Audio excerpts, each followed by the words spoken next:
Good morning and welcome to Going to Work with Gena, which is an Inspiremercial for STEM students. I am Dr. Gena Henderson.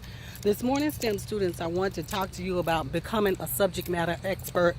Once you have been hired at NASA, have began your career, it can happen anywhere between 5 to 10 years that you actually become an expert in your field. One thing in becoming an expert that you need to do is you need to make sure that whatever your discipline is, that you truly understand that discipline.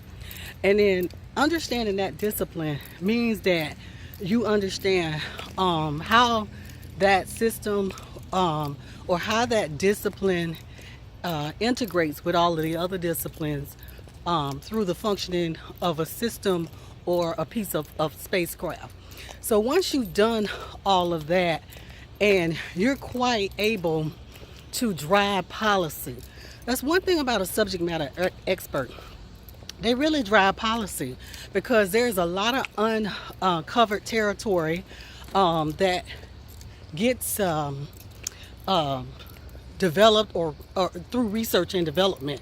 So it's through research and development that a lot of the standards that come out when it comes to anything new is driven.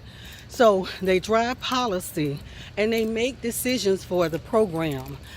Yesterday, well, it wasn't yesterday, but it was one day this week, I'm a subject matter expert for many things, but in one of my expertise that I've held for over 20 years, the engineering director, who is the chief engineer of the entire center, had set up a meeting where he wanted to discuss what was going on with this particular standard. And in this standard, what was happening was we basically have requirements and standards, and the requirements that are actually put in standards have to be verified. So that means that they have to have data.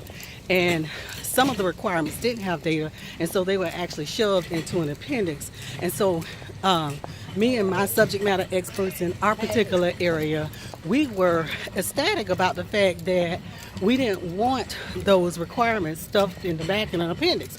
So to make a long story short, the engineering director, he understood what we were trying to say. He understood how it would affect existing programs. So he asked us to write a briefing note. So when others come to him and the engineering management board through the agency, that he would basically take our stance because he understood where we were actually going with this particular standard. And this particular standard is already called out in many directives for program and project management, as well as human rating certification requirements that we put on vehicles. So it was through that process that my subject matter expertise was used. So it doesn't matter, even though I'm doing modeling and simulation right now, I still hold that particular subject matter expertise. So I am still called to meetings for that particular expertise. And sometimes I want it to leave me, but it seems to follow me wherever I go, and I welcome it. So I want to thank you for going to work with Gena this morning. If you have any infomercials that you've missed, please don't hesitate to go to YouTube, Going to Work with Gena. Thank you.